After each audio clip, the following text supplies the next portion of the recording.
inside that sundress. Let's make love by the sunset. We can go a couple rounds, fucking we ain't done yet. He ain't in the club popping bottles, no he upset. Damn with your fine ass, looking like a wine glass. Time heals all, well I'ma hit it till some time pass. You know I got it, Gucci Prada, so many options. Got you both cause you a queen and that's just what you wanted. Make a good girl go bad, she ain't coming back. Shorty so bad, drive me crazy, got me running laps. You, man on my mind.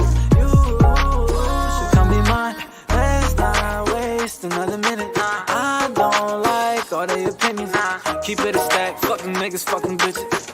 They just mad cause me and you, we out here moving different. Would you vibe with me, swing my way? Be my senpai, I'm your lady. Could be anything, anything, maybe, maybe, maybe, hey. While you're pedaling, catch my wave. Match my energy every day. Give you everything, everything, maybe, maybe, maybe, yeah. Don't try to play me, yeah, yeah.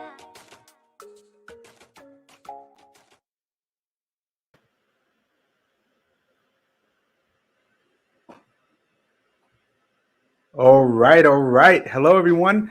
My name is Diamond Rivera, and this is the Live Discussions with Diamond podcast, episode 151. And you'll be seeing our special guest tonight. But before we get started, this episode is sponsored by Tuba Chata Radio and other streaming platforms you can catch this on, including Spotify. And tonight, people, we have a very special guest, a person I can call a friend, a person I've seen her journey from the beginning all the way currently, and appreciating and having this chance to celebrate her success. Thriving off of her newest single, Vibe, featuring Skinny from the Nine. We have the one and only Taina Lopez. Hey, Diamond. How are you? I'm good. Hey, just saw this video and I am loving every minute of it. It definitely has that summer vibe, but I think it has an all-seasonal vibe. But hey, Taina, it's awesome to have you on. I mean, you know, we go way back, but also just here to tell you, we love here at the podcast your journey, your success, and it is an honor to have you on the platform tonight. Thank you so much for having me. This is really cool. I'm super, super excited to be on. Absolutely. I mean, for me as well, like we talked about, seeing your journey, talking about it, well, of course, we'll go down memory lane, but just seeing how musically your growth and progression over the years, of course, you starting really with your music career in 2015, but also reaching back then and seeing you now just really owning the stages, owning the videos, I mean, owning the music, but also bringing your family aboard, which we'll get into. Yes. But for me, of course, appreciating and celebrating your success is key.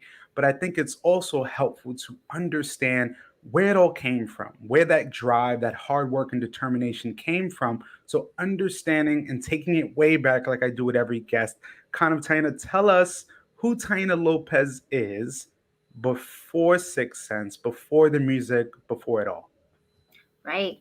Wow. So I've always been someone that's loved the stage. Mhm. I've been on stages and in dance classes, since I was like 5, 6, 7 years old. I grew up in the salsa scene, uh, all the way up through middle school, high school, and then I went back and I taught for a couple of years. We were on dance teams together for a long time. And in college, I want to say, was when I kind of made that transition from just dancing into musicals. Mhm. So when I started doing musicals, it kind of took music out of my back pocket, which I had it there for a really long Mm. time. So I like to use the analogy of I was always in the back and slightly to the left. I know that I had never been center stage before, right? So when I jumped into the world of musicals and started getting bigger roles, I started singing by myself on stages, and I was feeling. just like, "Wow, this is a whole new thing. I've never done this before. Oh my god, I have a spotlight now. This is kind of cool." So I was primarily acting and dancing though. Mhm.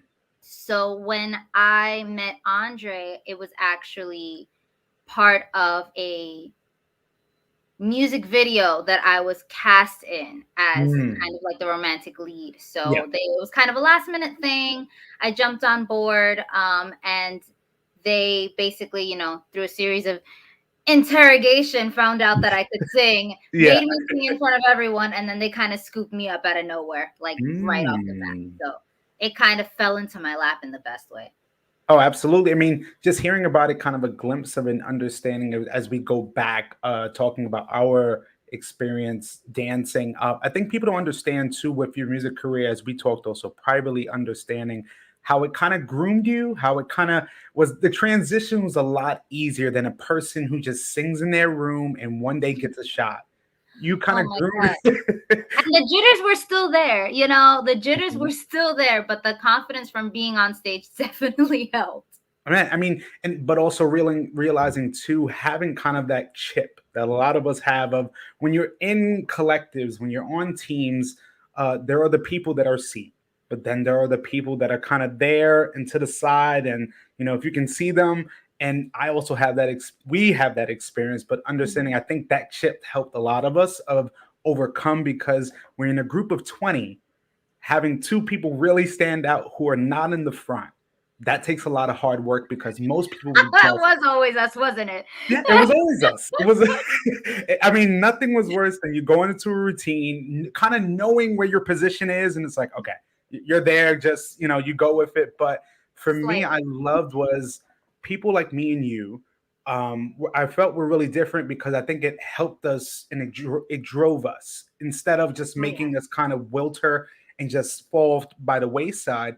Us taking that challenge on. So even too, you talking about going into musicals, me having that experience of seeing you in Anything Goes. That Right. was that was When you first interesting. told me about that, I was like, I forgot that this period of time existed. Like I forgot this happened.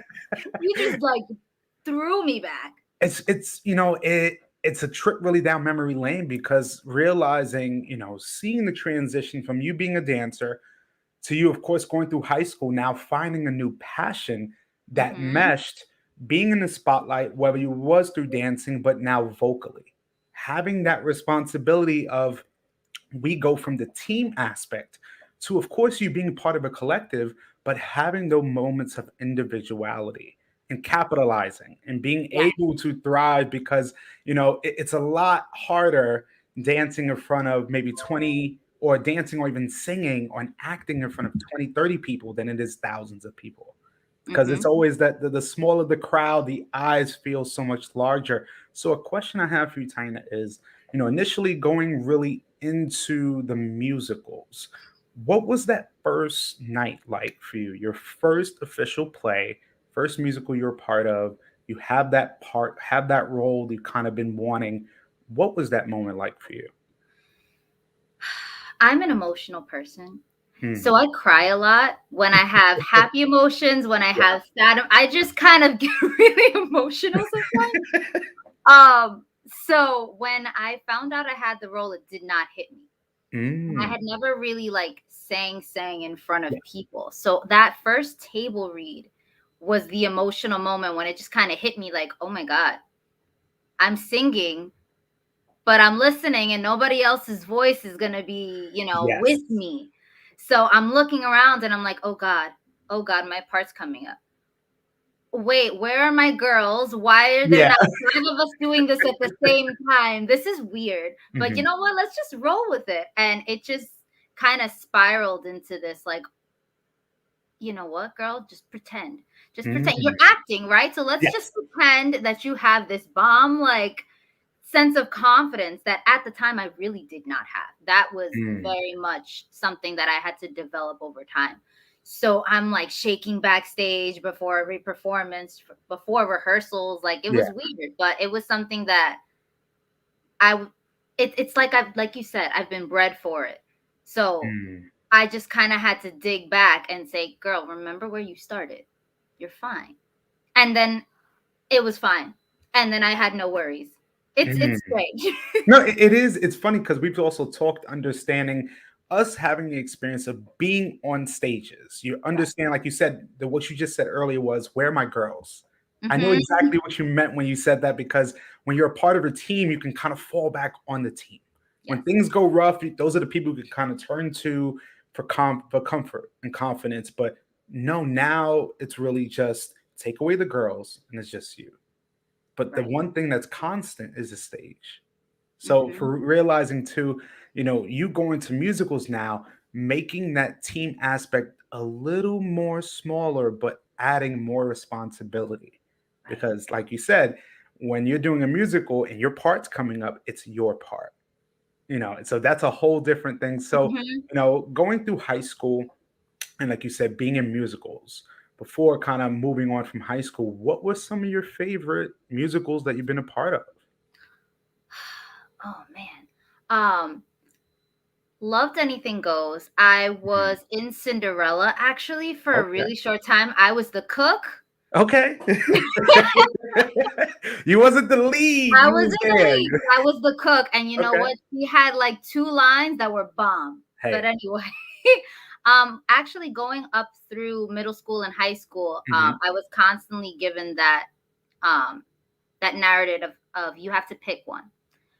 So Wow. I was going to acting classes. I was also traveling with the dance team, and they started having rehearsals on Saturdays. And as you know, our Mhm. Saturdays were for nothing else but Yeah, dance from like 7 a.m. to like 10, 11 o'clock at that's night. true. That's it. We had maybe 2 hours to go get food and come back. That was Get a it. pizza around the corner, bring yourself back, Right there. say yeah. Exactly. So once acting and dance both started kind of taking off at the same time, I had to Yeah. choose one, and I ended up choosing dance. So Mhm. musicals actually went to the back burner for a while until Mm. college. When I had completely erased acting from my mind, there was no dance major at Lehman College. So there was only dance and theater, like a mesh of the two. And I'm Yes. like, I mean, I guess I'll dip my toe back in here. Mhm. And then I ended up doing a bunch of student productions, a lot of original work. Um, I ended up doing In the Heights. That was the Oh, big one.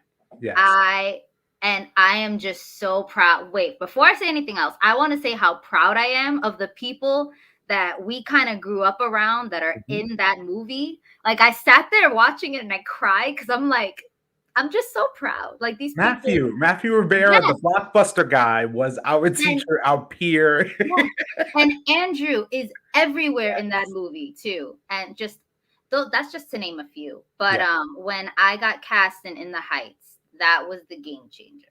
Lynn Mm. was the guy that decided to tell me, Taina, you can be a singer. Because just Wait. Vanessa. So you're saying No, Lynn? no, no. I never met him. Oh, I wish. I was. I wish. No. But just his Yeah. musical. And it was just that narrative of like, okay, you're a girl from the Bronx.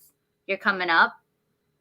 But then society tells you no. But then it's like, I'm not going to be fed a lie and just continue on this path of, well, Mhm. I'm just a girl from the Bronx. What can I do? That Mhm. wasn't happening. If anybody knows me well, that was not happening. So music definitely came into my life right there. Wow. It's interesting that you talk about that, just that acting aspect or getting back into theater.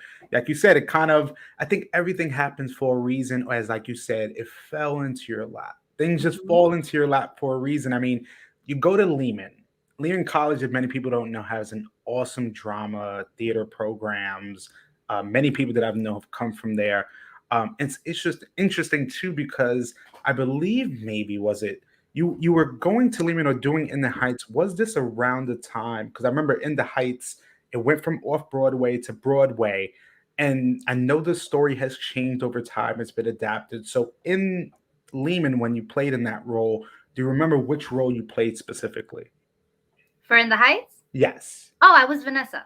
Oh, okay. Because Mhm. interesting too. It's like you being in the play from really those earliest stages, and then seeing it now on film being brought to life. Let Yes. me just kind of sidebar. What was that like? I know you said that you cried and you felt, the I people there, cried.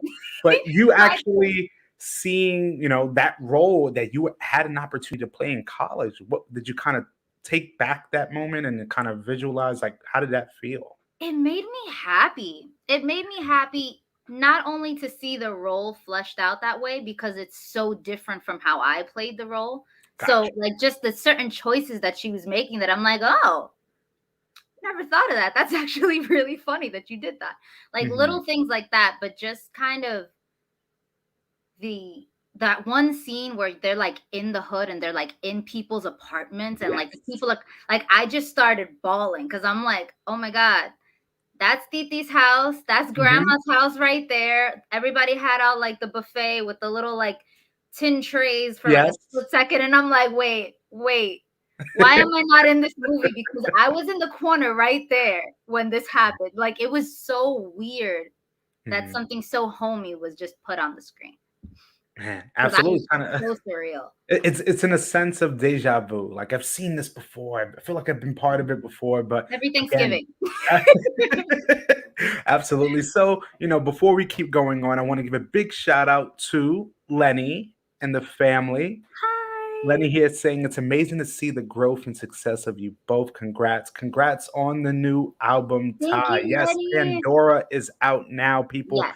get it in all streaming platforms. Mhm. So, Tina, now understanding, like, of course, in college, I would say too, with college, people say the cliche thing of you really finding your way in the world, kind of finding your niche and understanding what works for you. So, Right. realizing too, like you said, in high school, you dedicated your life, or really your life at that point, to dance. Me as well. I wanted to do sports, but dance took over. I mean, I've learned so much and gained so much from it, but also realizing the sacrifices we both have made at one point. Mhm. So, kind of going from college, when did that transition point happen then into music?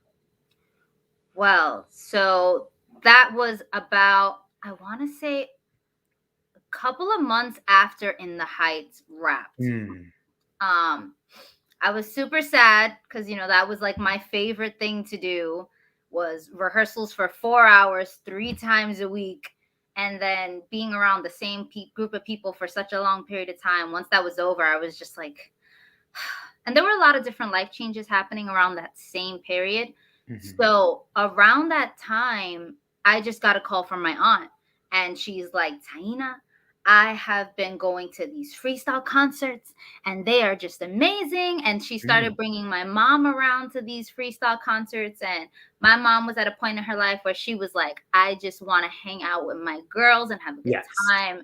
You know, when you get to a certain point in motherhood where you're like, I'm going to live my life now. That's where my mom had got. After years of being a dance mom, now she's like, I'm going to do me now. And I'm going to go to these concerts. So they started getting these connections to some of these like underground freestyle artists and promoters and all these people because they were hanging around these people. So this man named Andre Faria, he was managing another artist. I can't remember. It was Julio Mena. Julio Mena was another freestyle artist at the time. And they were doing a song with Mr. Cheeks. Yeah. And yes, from the Lost Boys. And their girl, their main romantic interest for the music video, canceled at the last minute. She had a family emergency. Something happened. And they needed somebody to fill their shoes. So she calls me and she's like, I have a potential role for you in a music video. Maybe that could put your foot in the door with music. Maybe. So I'm like, I don't know about that, Titi, but I'm just going to go show up to because I was just not about it. Yeah. I was like, all right, I'm here for dance and I'm here for acting and I don't have time to do all three. I have to pick one, right? So that was my whole mentality going in. And then I didn't need a resume because it was so last minute. So while we're on set, I'm getting asked all these questions. What have you been doing in the past? And my biggest roster was musicals. Yeah. So they're like, okay, musicals. The fact that you keep getting hired for musicals, not hired, cast in musicals, you sing. One thing led to another. And then I'm like, all right, let me just find a song. I went on my phone. I picked some Jason Mraz song and I sang it for them. And they're like, yes, I love him. And they were like, okay, so next week we're going to have a beat for you and we're going to take you to the studio. And I'm like, whoa. Never written a song before in my life. Gio, my brother, Gio is the one that writes the music. I've never done this before. I'm used to dance. My brother was the one pursuing the music career. Yes. Not me. So I was kind of like hesitating on whether or not I should do this. And my brother, as he continuously does time and time again, was like, no, you're not going to do that. You're going to get up and you're going to go do that. Taina, you wrote poetry for like 5 years. You choreographed, you put stuff together, you put music together. You can't make your own show tape? You did it for your dance team? All right. Fine, let me do this. Let me throw myself in. Cut to a month and a half later, I'm performing in Six Flags in front of like 10,000 people. Wow. And so it was just like, wow, it's crazy how things happen. And it's interesting of you bringing up your mom because we got to show love to the GOAT, the GWOAT, one of the greatest women I've ever met. The most like would take you to rehearsals, take you everywhere you need to go, take everybody else where they need to go. Big shout out to Millie. She's meant so much in my life and my family's life, and definitely love her. But as well, definitely give a big shout out to your brother Gio, Urban Prodigy, my boy. I mean, well, he cut the Prodigy out of his name now, so he is Urban. Just Urban. He's the man now. Okay, I'm sorry, Gio. I'm sorry. Gio got a beard. I don't have a beard, so he's the man now. And definitely, of course, Millie, we definitely love you. And so Taina, understanding, like you said, having that opportunity from your aunt, from the freestyles, and then having that opportunity to be in the video. Yes.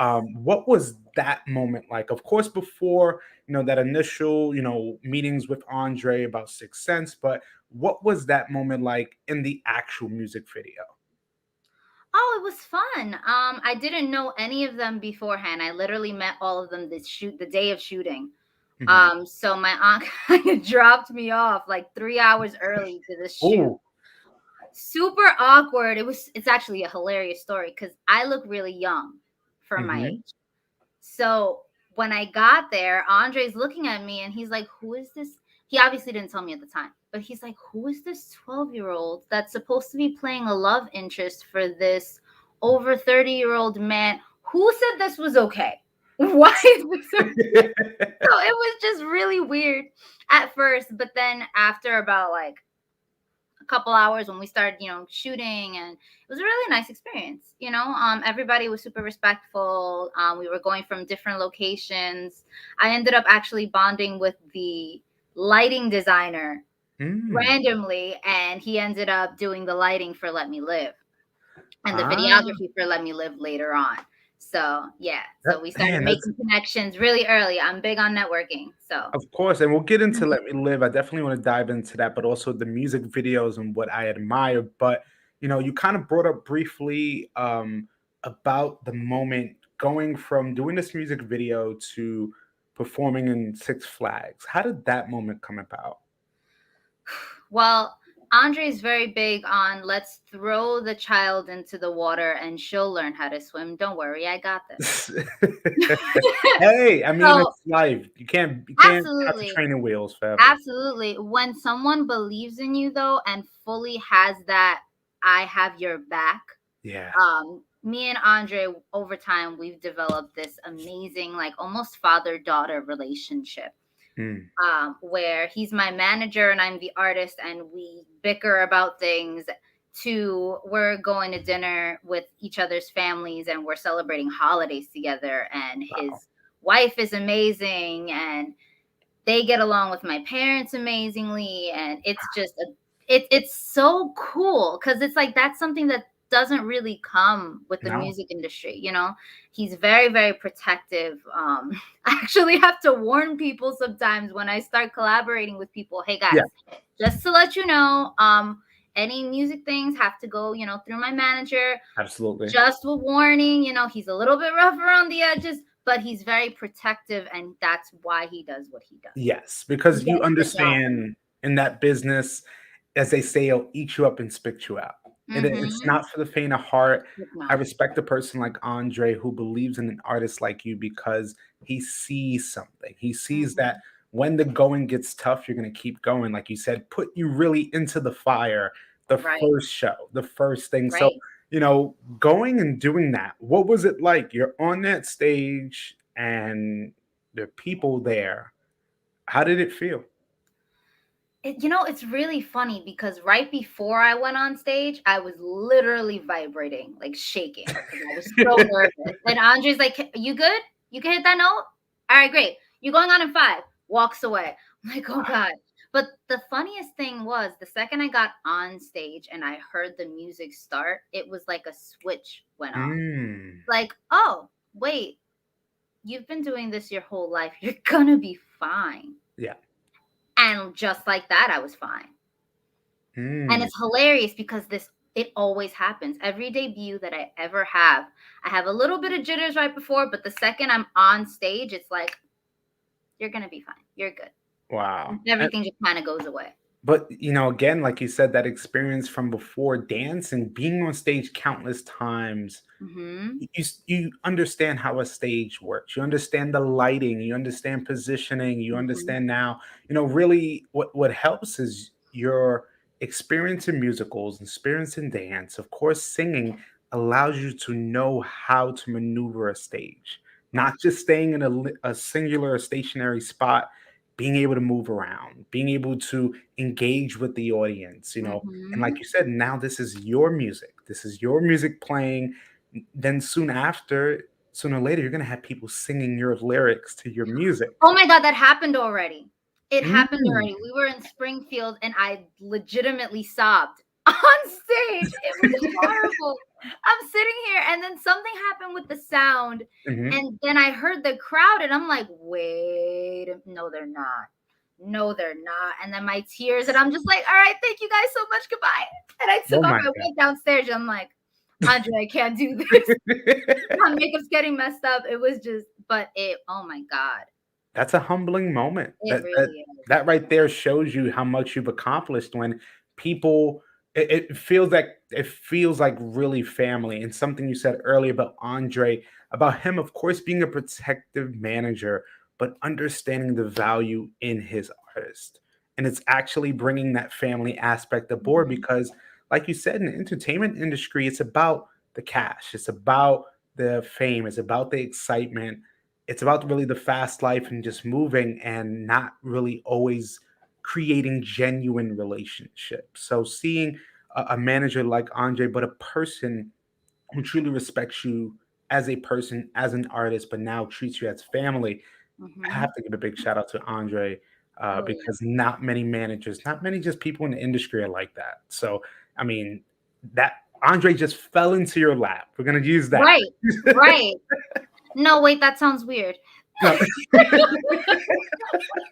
He appeared like an angel. How about that? Okay. Hey, All right, we'll we're go with gonna it. we'll go with it. So then, of course, now fast forwarding through Six Flags, how was it then now, going from that moment or going from the musicals, going to from the music video, from Six Flags, and now you're in the process of making music. Yes. What was those experiences like for you? It was a lot of trial and error. It Hmm. was a lot of try, fail, adjust. Me and Andre, it was very bumpy in the beginning, to Yeah. be completely honest with you, because when I first started, Andre had some experience working with artists, but he had primary experience working with freestyle artists over 30. So it's a Mm, completely different demographic when he's like, who is this young girl that he basically saw like a little kid yeah. come onto the scene, and we're trying to book shows, and he's only a freestyle promoter at the time, so Yeah. that's what he knows, that's his niche. So as I was developing these songs, he's like, okay, but it has to be a type of song that this group of people can bop to. Yes. So yes, so I started making music specifically target for one specific audience. So Mm, it got to a point where I'm inviting my friends to shows, and they're like, yeah, that's cool. I'm gonna ask my mom if she wants to go. And it got to a point where I'm like, come on. Like, I love the music I'm making, but can we like expand it a little, like yeah. broaden it out? Can I do some different things? Um, and that's when the worth experiment, as I'm gonna coin it now, happened, because the worth experiment was, okay, let's try and do drastically different kinds of music to Yeah. see which one grabs their attention. And I kind of had to go through this kind of experience where I needed to find myself. I needed to find my Hmm. niche and what I was good at, because I was presented with an amazing opportunity to Yeah. make music and actually gain a fan base, because my fan base started to get like explode quickly, but Mm, in that one specific demographic. So gotcha. where I had the experience going on stages and performing and being by myself, and now I'm used to performing in front of 5,000 people, no problem. Perform in front of 10,000 people, no problem. Do a radio interview one day, go, like, I'm getting used to it, Yeah. but I'm not breaking out to where I want to be because I'm Hmm. stuck in a box. Yeah. So we kind of had to navigate that in a certain way very carefully, because I loved my fans and I loved the people that were showing me appreciation and showing me love for my music.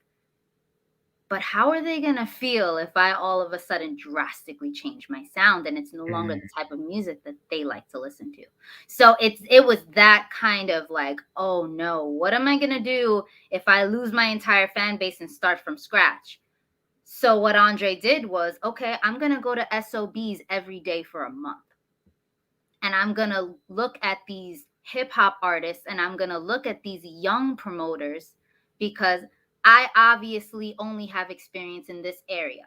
Let yes. me see what I can learn over here from these young people that obviously have, they're doing something right, because Hmm. that's where the money is, Yeah. in the more urban areas, the more younger demographics. So let's see what's going to happen over here. So then I started doing a bunch of like really small hole in the wall shows, SOBs. I was doing little cafes in the Bronx. I was Hmm. doing, so it was kind of like I had to start all over.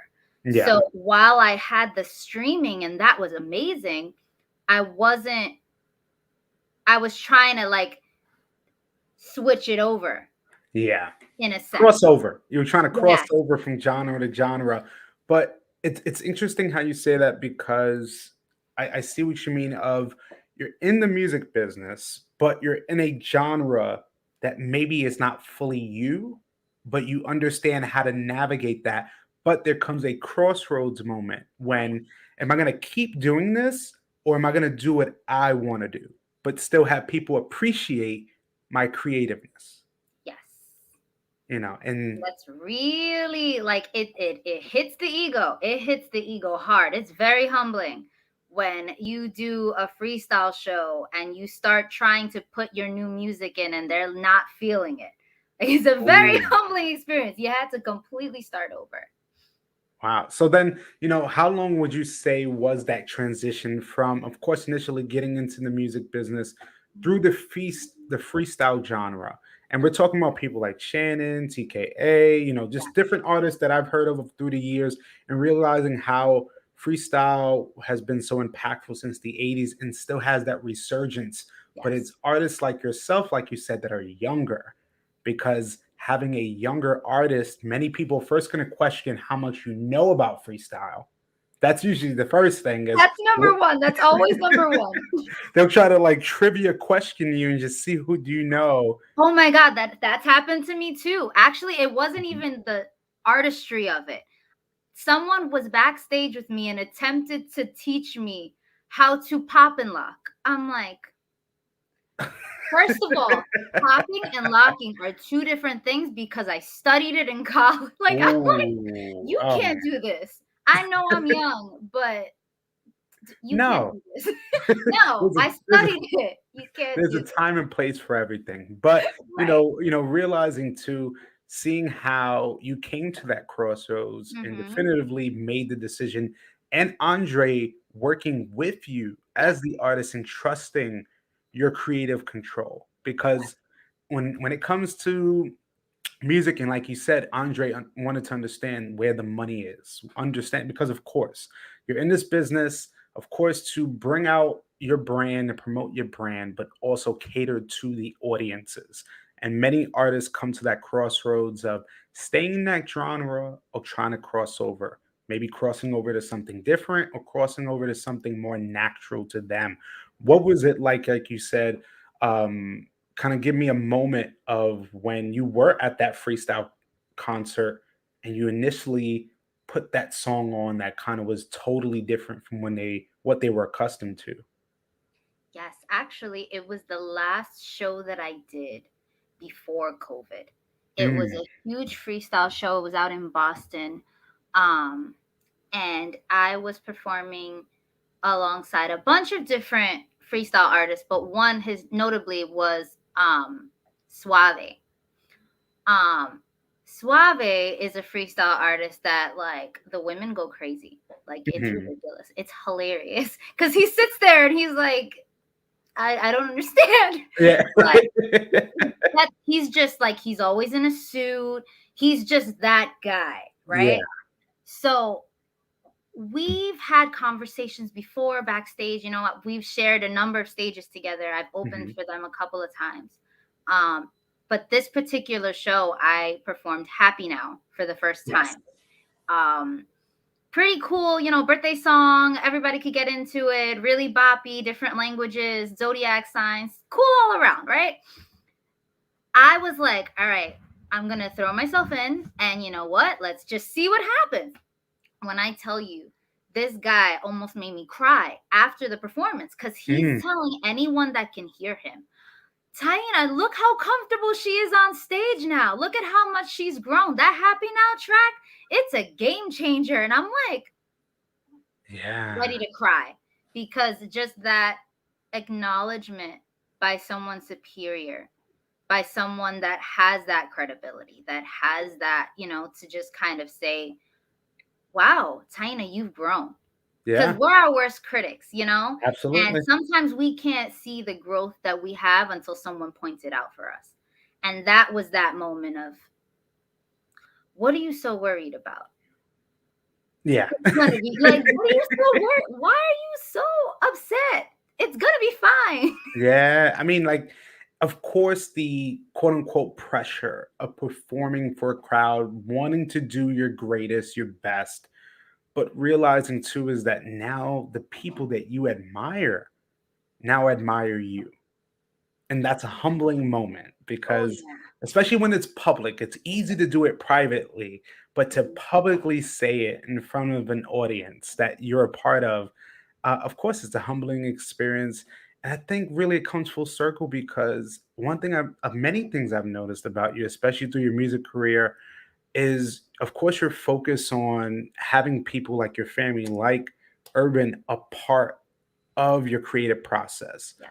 but also you taking it back. And I'm talking about, when you were doing Toxic, when you're doing Let Me Live, that I'm Yeah. seeing familiar people. And I'm like, she's really that example of saying, I'm bringing my people with me. Oh yeah. Oh yeah. I'm huge with that. I'm huge about my team and about Yeah. people that are important to me. You're coming with me.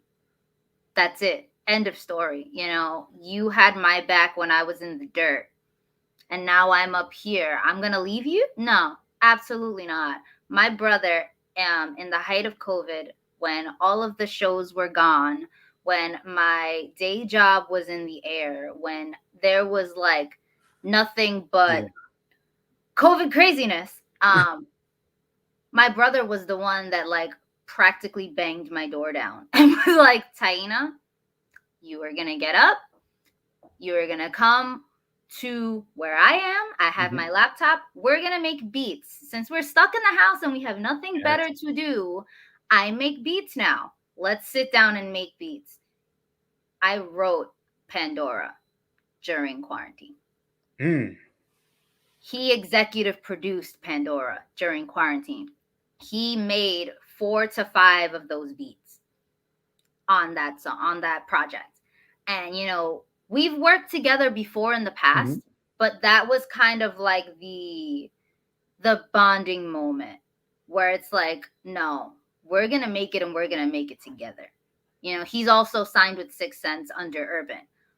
He's doing his thing as well. He has his Yes. project Young that was out. It's doing really, really well. But his beat making was something that I had not tapped into yet. Mm. So that was kind of the first, like, oh wow, this is great. I'm gonna take this one. I'm gonna It's take easy this because one it's your too. brother. It's like, Yeah, I and love then you, but I need this. right, and then one of them, he's like, okay, you're gonna take that song. I better be on it, and then that's how the Mm. Pandora track started.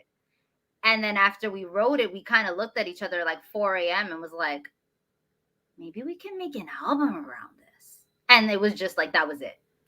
And it's interesting that you talk about that because I remember initially, especially having you on IG and your brother, just seeing actually those stories and little clips of you guys just through the motions of things. And I'm like, realizing too, as you talk about your story here, there are two different types of artists that can thrive under the pressure and dwindle.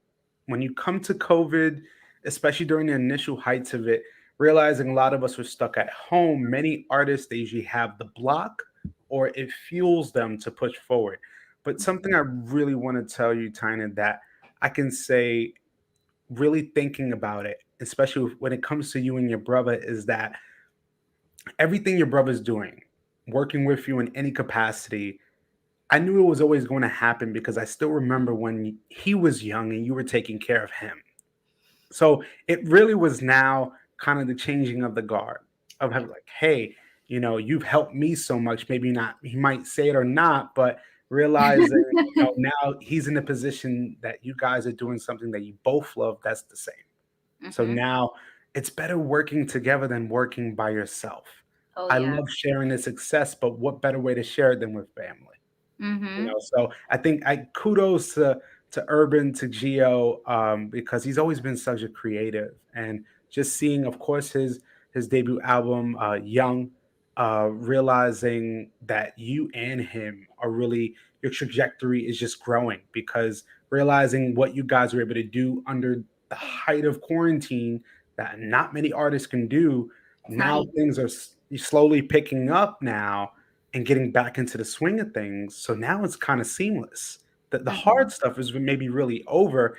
Now it's just going to be kind of smooth sailing because, hey, there are many artists that I know are no longer around, or maybe not in the same capacity because they couldn't just get out of the funk. But seeing what you guys have been able to create is truly special. So, you know, now we talk about Pandora.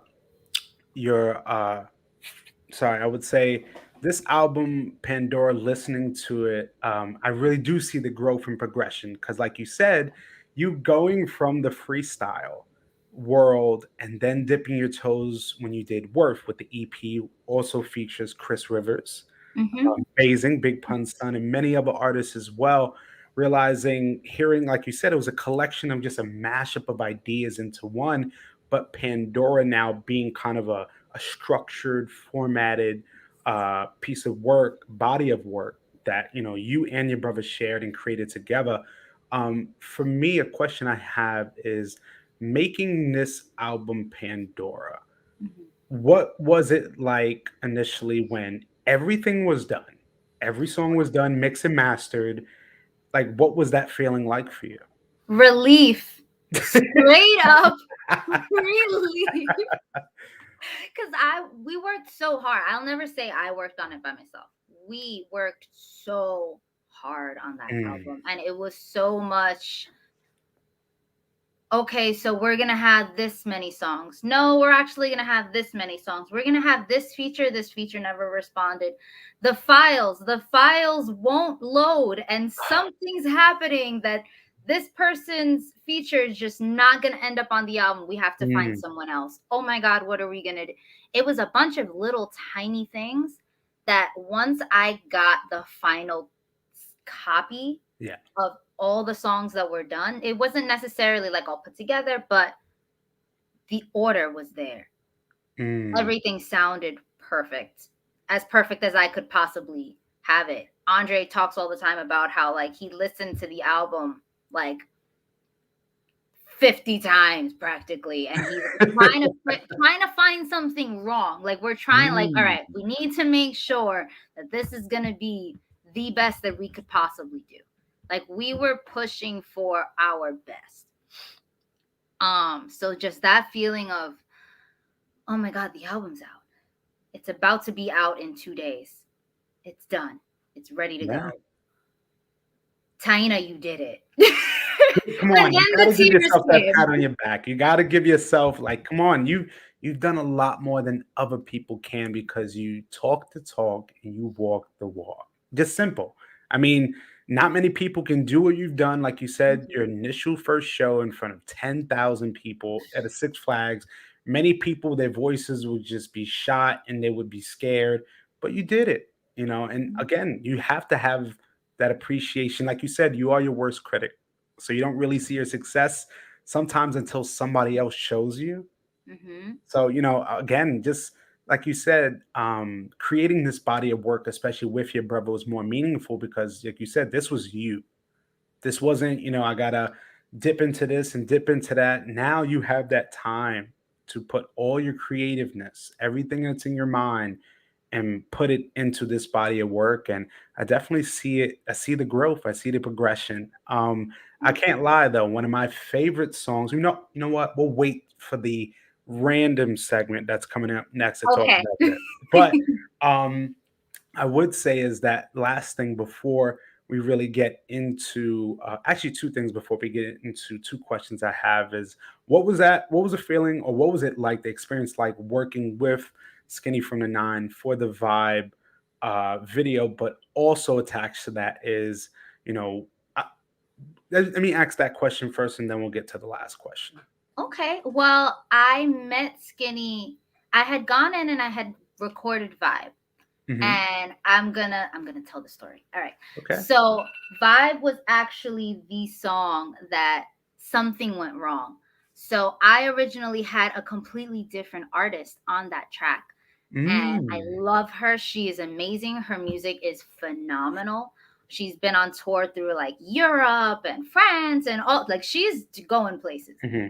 And for one reason or another, technology was just not our friend, and we just could not get the feature to work in time. So Andre at the time, the album was supposed to come out in May, the beginning of Yes. May, and we were trying to find a feature. we're going to just do 9 songs. No, we're going to do 10 songs. No, we're going to do 9 songs. And then Andre calls me in the middle of the night, like he always does. And he's like, I have an idea. I have Skinny from the 9. We agreed on a contract and he can do a song with you. Why don't you put that song on the album? Go find a beat. I'm like, what do you mean go find a beat? So we're scrambling, trying to find a beat. And then all of a sudden, wait, what about Vibe? Weren't we scrapping this? Why don't we put him on Vibe? And it just kind of happened. Yeah. So I met him at the recording studio. So we went back into the studio. I like tweaked a couple of things on my vocal, and he did his verse. Yeah. Completely unscripted. He did not write a single thing until he walked into that booth, did everything off the top of his head. Like probably in like a half hour, it was done. Done. Ready to go. He hops out. His manager's standing there like, this is good. This is awesome. And I like to work in the place with E-Man. So Diesel Studios. And E-Man was sitting there and he's, doing his thing. And he turns around. He's like, you guys should do a music video. And the manager turns around and looks at Andre and he's like, you should do a music video. And then Skinny looks up from his phone. And he's like, I bet. Let's do a video. Like, all right. I guess we're doing a video. And E-Man's like, well, this song's going to have to come out fast because the summer's approaching. Yeah. And it's going to be gone. And this is a summer hit. So I'm like, okay. Hey, Andre, can we put this song out like next week? And that's what we did. So the reason it was only on SoundCloud was because we just couldn't get it on any other platform fast enough. And we wanted it out in the beginning of like right in the height of the summer. And it just took off because Skinny's followers are just ridiculous. Yes. So it was an awesome opportunity. And then they're like, all right, let's do a video. So we went to our friend's pool and we shot the video. Then we went to the beach. Andre got a freaking supercar and it was just like a blast. Yeah. We had a really, really good time. It did. It looked awesome. I think I even saw Andre in that pool, if I'm not mistaken. He tried to cut himself out the video. Yeah. I was like, no. We need at least one clip. You had to get the family all in there. I like that. I love it. I love it. I mean, just seeing that video, it just looks fun. It looked you. It fit everything about you. Absolutely love it. I can't wait to see what's happening next for you in the future. So my last question to you really is, just everything happening now, 2021, literally almost 4 months away. I mean, ending in 4 months and getting into 2022. A question I have now for you, actually, no, 3 months, I'm sorry, is, going forward, really, what are you looking forward to towards your career? What are some new things that, new projects, maybe can't say, but what are some things you're looking forward to within your music career? I'm definitely looking forward to more collaborations. I'm looking forward to writing more content, writing more music, different shows. I'm so happy the shows are finally starting to come back. That was the one thing that I was like, all right, the thing that attracted me to this whole entertainment thing was the stage. Yes. The stage is now gone. What do I do? Yeah. And a really good friend of mine, he's actually also on the album, Coney Brooks. Yes. I went to school with him in St. Raymond's. Coney been with him for years. Yeah, he's awesome. He's an incredible person. Amazing artist. But I remember being on a show with him and I was asking him for advice because he's been on the scene a lot longer than I have. And his thing was, don't stop creating. Yeah. Don't stop. Yes, you made your project. Okay, what's the next thing to do? And that was what just stayed in my head. And I'm like, all right, I need to keep working. I need to keep moving. Yes, my project just came out, but am I writing songs? Yes. Am I planning shows? Yes. Am I thinking to myself, okay, what's the next music video? Who can I have in this music video? I have history choreographing. I'm going to choreograph my own stuff. the juices are flowing and the creativeness is just like, I'm just so excited. Man, I definitely can't wait to see what happens in the future. We'll definitely be following you, but I think now it helps us transition to our last segment called the Mhm. randoms, which is about 10 questions. I will ask about, music, dance, whatever. So, Taina, all I need to know is when you are ready. When I'm ready? Yes. When am I ready? I'm always ready. Oh, I like that. I like that. All Always right. ready. Number one, if you could have one meal right now, what would it be? Ramen, but specifically Oh, chicken ramen because I don't eat red meat. gotcha. Love it. All right. I like that. I like that. I'm a ramen fan myself. Number two, what is your favorite anime? Well, Huh? right now, it always changes. Right now, it's My Hero Academia. Okay. I like that. I like that. All right. We're gonna take it a different way. Number three, who is your favorite cosplay? That's I hard, man. know. I'm digging deep. Maybe some people Okay, don't know. so I mean, my comfort cosplay is Raven, but I Yeah. am really digging Deku right now. Okay.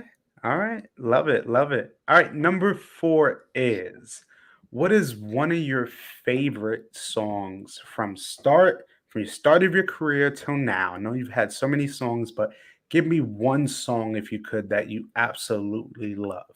And I'll give you one of mine. Okay. I want to say About Time. Oh my God. Damn it. That was a song I literally was. Love. That's if my favorite one that I've ever written. Listen, I love that's actually my like top right now favorite song. I even listened to it having on my phone. Like that right there was giving me like Lloyd 2006, 7 Ooh. vibes. Ooh, Like, thank you. hey, Yes. come on. I ain't reaching, I'm telling the truth here. So, all right, number five right now. If you're let me see this. This is a trivia question. Give me the name of the TV show Nickelodeon that Oh was about God. a Spanish girl Oh God. from the Bronx. Oh, is the question over? Yes, I'm gonna give you that. Taina. Of course, of course, of course. Time. Yeah, we used to do that back in the days. Oh All my the God. time. Remember, I used to hate it. Now I'm like, huh, that's kind of cool. But I at the mean, time, I was like, why? yes. Oh my God. All right. Next question is, my question to you is, of course you've traveled a lot. You've been performing at many, many stages. What is one event in particular that really just stays in your mind? The breast cancer walk in October, the Central Park one, Yes. we've been doing it every year, and every year that is the one that makes me the most happy. The only part of it that I don't like is the fact that I have to be up at like 3 in the morning because it's a really early show. It's always really cold. But other than that, it's just really touching.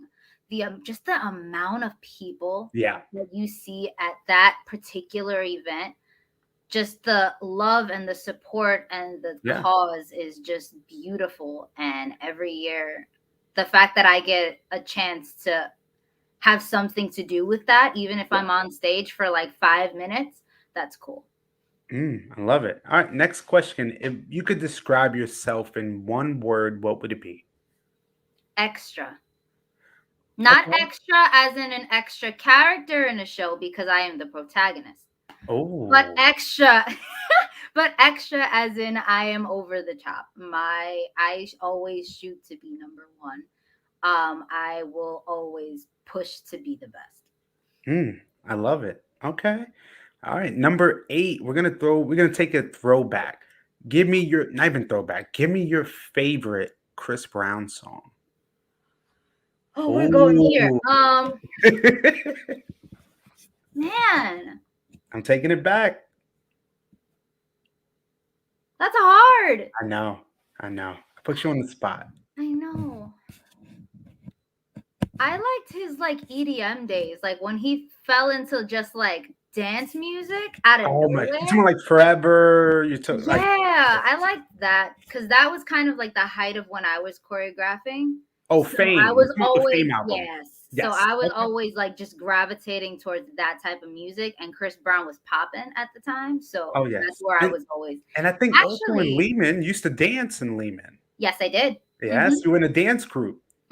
I was part of Hip Hop Theory, and then I was Yes. also part of Heartbreak Crew for a while as well.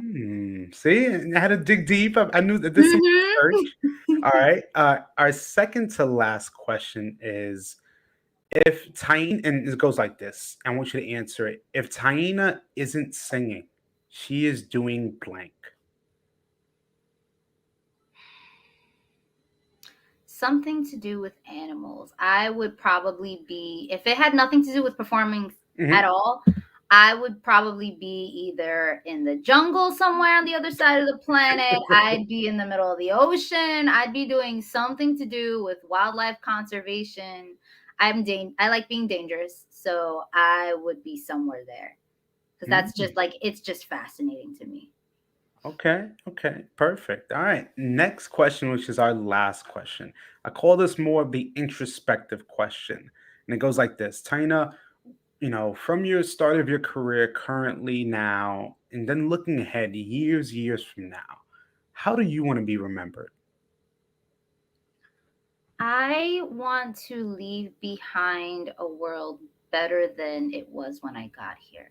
Mm, In any way, shape, or form that I can, I want to leave behind a legacy where my name is tied in with something important and something that can be left behind and remembered. mm. Oh man, you almost made me tear up a little bit. Ah. No, I haven't cried, and that's crazy. Hey, So hey, that's something that that's says something. something. But honestly, Tina, thank you so much for doing this segment. I love doing all of my guests because I get to know a little bit more about you, especially that you love ramen, you love Raven, you love Deco, and the list goes on. So, I Right. mean, I'm learning a little bit more about you, but now it helps us transition to the conclusion of our talk tonight. And honestly, from start to finish, I've enjoyed every moment us going down memory lane, really Mhm. understanding then from your high school to your college career and then moving forward to your music career and seeing how far you've come, not just myself from afar, but also your peers, also the people you admire, and seeing how much now they've seen how far and how much you've grown. And honestly, of course, we can be our worst critics, but from me to you, from artist to artist, from creative to creative, thank you for everything that you do for your community because Thank you. you never know who you're helping. And one thing I have to say is, I knew you were doing something amazing when I saw a video years ago of you visiting a fan of yours.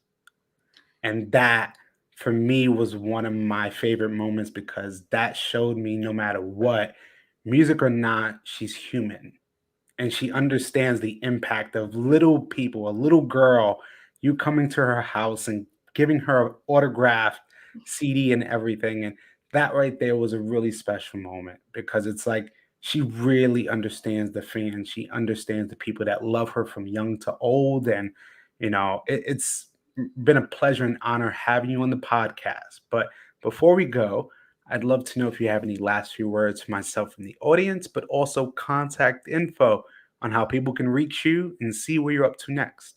Yes. So I have a website. My website, it's very, all of my links are there. All of my social media plugs are there. I have photography stuff, show dates, links to music, you name it, it's there. That is www.tainamusicnyc.com. So those of you that have trouble spelling my name, because there's a few, TAINA musicnyc.com, and that is has all of my information and all of my stuff. And the last thing that I could possibly say is your words are your power. Mm, I think I kind of want to leave you guys with your words are your power, because self-talk is key to yeah. having that confidence. We are our worst critics, which is true. So if we spend all this time talking badly about ourselves, why not change the narrative and say, I will be the best. I Hmm. will do whatever it takes. I am whatever it is that you need to get up out of the bed in the morning, whatever it is that you need to get your day going, push that bus so it could start rolling down the hill, you are the person that is going to get yourself up. So if you got to yell at yourself in the mirror, if Yeah. you got to talk yourself out of some craziness, you do it, because that is the way that you're going to get out. If you pray, throw some prayer in there too. Hey, But if you don't, talk to yourself until you're red in the face. hey. I mean, and honestly, beautiful words have never been spoken. And honestly, Taina, I really appreciate that we can have this dialogue, have this talk, but really catch up. It's been so many years, and Oh God. us having a different us having platforms in different Mm-hmm. fields, but also realizing this helping us come together. And for me, and the podcast will be following you, promoting your work as it goes, because again, I truly believe in you as a person, as an artist, and as a creative. And I can't wait to see what else you have coming next. So I thank you. I thank everyone that's been tuning in, that will be tuning in to this episode of the Live Discussions with Diamond podcast. I'm Diamond here with the one and only Taina Lopez. Thank you guys for tuning in. Stay safe, everyone. Have a great night, and we will see you soon.